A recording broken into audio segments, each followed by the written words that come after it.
풍성한 은총의 하나님이라는 제목을 가지고 여러분들과 함께 말씀을 나누고자 합니다. 하나님께 거하는 삶을 삽시다. 이사야 강의 113번째 시간입니다. 이스라엘에게 임한 어두움은 하나님 때문이 아닙니다. 그것은 그들이 하나님의 언약을 버리고 불순종했기 때문입니다. 그들의 죄가 그들을 원수들의 손에 빠지게 했습니다. 죄는 사람을 비참하게 만듭니다. 그럼에도 불구하고 하나님은 당신이 택하신 백성을 잊지 않으십니다.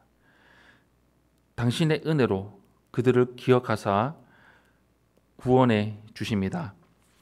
먼저 첫 번째로 죄는 하나님의 은총을 가리는 것을 볼 수 있습니다. 7절에서 10절 말씀 우리 한 목소리로 함께 합독하겠습니다. 시작.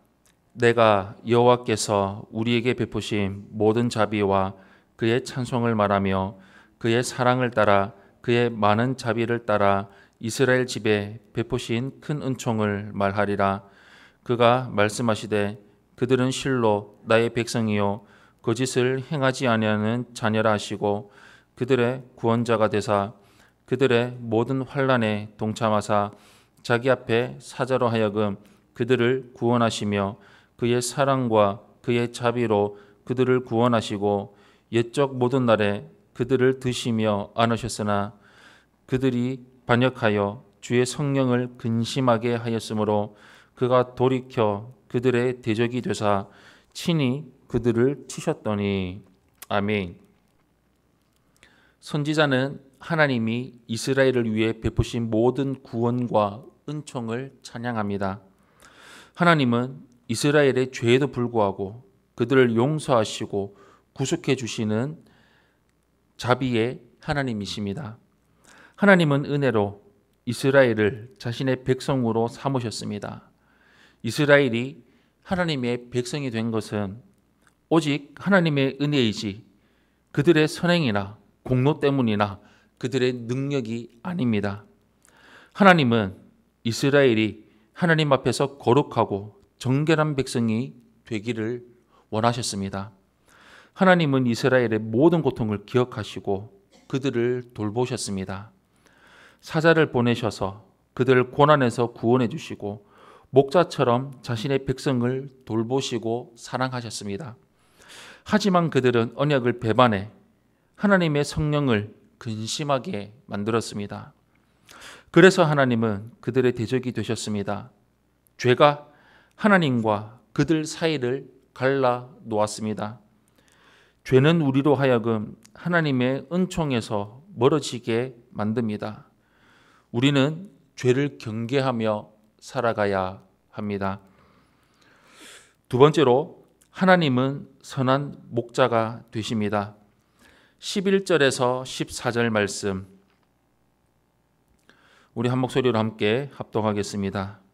시작. 백성이 옛적 모세의 때를 기억하여 이르되 백성과 양떼의 목자를 바다에서 올라오게 하신 이가 이제 어디 계시냐? 그들 가운데에 성령을 두신 이가 이제 어디 계시냐? 그의 영광의 팔이 모세의 손을 이끄시며 그의 이름을 영원하게 하려 하사 그들 앞에서 물을 갈라지게 하시고 그들을 깊은 물로 인도하시되 광야에 있는 말같이 넘어지지 않게 하시니가 이제 어디 계시냐? 여호와의 영이 그들을 골짜기로 내려가는 가축같이 편히 쉬게 하셨도다. 주께서 이와 같이 주의 백성을 인도하사 이름을 영화롭게 하셨나이다 하였느니라. 아멘. 고난 가운데 있는 백성은 옛적에 하나님이 베푸신 구원의 은혜를 기억해야 했습니다.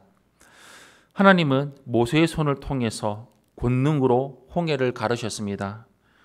홍해를 지나 구원받은 이스라엘을 통해 하나님은 열방 가운데 영광을 받으셨습니다. 하나님은 이스라엘을 광야로 인도하사 힘차게 달리는 말처럼 그들을 굳세게 하셨습니다. 그들은 하나님이 공급해 주시는 은혜로 지치지 않았습니다. 목자가 자신의 양떼들을 돌보듯이 하나님은 이스라엘을 푸른 초장과 쉴 만한 물가로 인도해 주셨습니다. 하나님은 당신이 택하신 백성을 목자처럼 돌보시고 인도하십니다.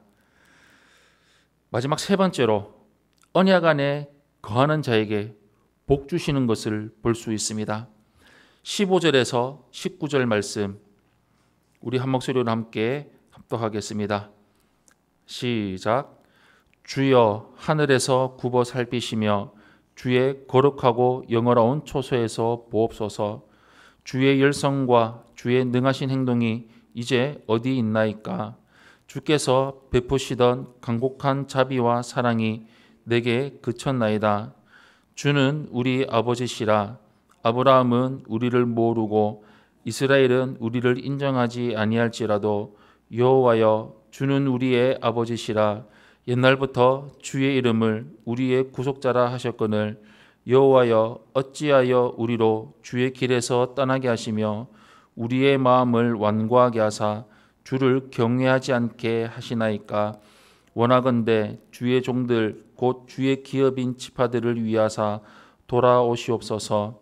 주의 거룩한 백성이 땅을 차지한 지 오래지 아니하여서 우리의 원수가 주의 성소를 유린하였사오니 우리는 주의 다스림을 받지 못하는 자 같으며 주의 이름으로 일컬음을 받지 못하는 자 같이 되었나이다. 아멘. 고난 중에 있는 이스라엘은 하나님을 향해서 부르짖습니다. 과거에 자신들의 조상을 구원하셨던 하나님의 권능을 간절히 사모합니다. 옛적에 베푸셨던 그 하나님의 사랑과 자비를 오늘날에도 베풀어 달라는 것입니다. 비록 아브라함과 야곱은 자신들의 후손을 기억하지 못할지라도 하나님은 당신이 택하신 언약의 백성을 잊지 않으십니다. 하나님은 옛적부터 자신이 택하신 백성의 아버지시요 구속자이십니다. 하나님이 그들을 버리신 것이 아니라 그들이 하나님의 언약을 배반하고 방황했던 것입니다. 이스라엘은 회개하고 하나님께로 돌아와야 합니다. 그러면 하나님이 다시 그들에게 은총을 베풀어 주실 것입니다. 그들이 거룩한 성소를 뺏기고 원수들에게 짓밟힌 것은 바로 자신들의 죄악 때문입니다. 하나님의 언약에 충실할 때 하나님의 소유된 백성이 되고 하나님의 선하신 통치를 받게 됩니다. 하나님의 말씀을 사랑하고 순종하는 것은 하나님의 선하신 통치 안에 거하며 살아가는 것입니다. 말씀 안에 거하여 거룩하고 능력 있는 백성으로 살아가기를 바랍니다. 사랑하는 성도 여러분, 하나님은 당신의 택하신 백성을 잊어버리지 않으시고 버리지 않으십니다. 다만 자신들의 죄와 불순종으로 하나님의 은총에 멀어진 것입니다. 죄는 하나님의 은총을 가립니다. 죄를 철저하게 회개하고 말씀에 순종한다면 풍성하신 하나님의 은총 안에 거할 수 있음을 기억하며 오직 말씀에 순종하고 말씀과 함께 동행하며 살아가는 성도님들이 되시기를 예수님 이름으로 축원합니다. 아멘.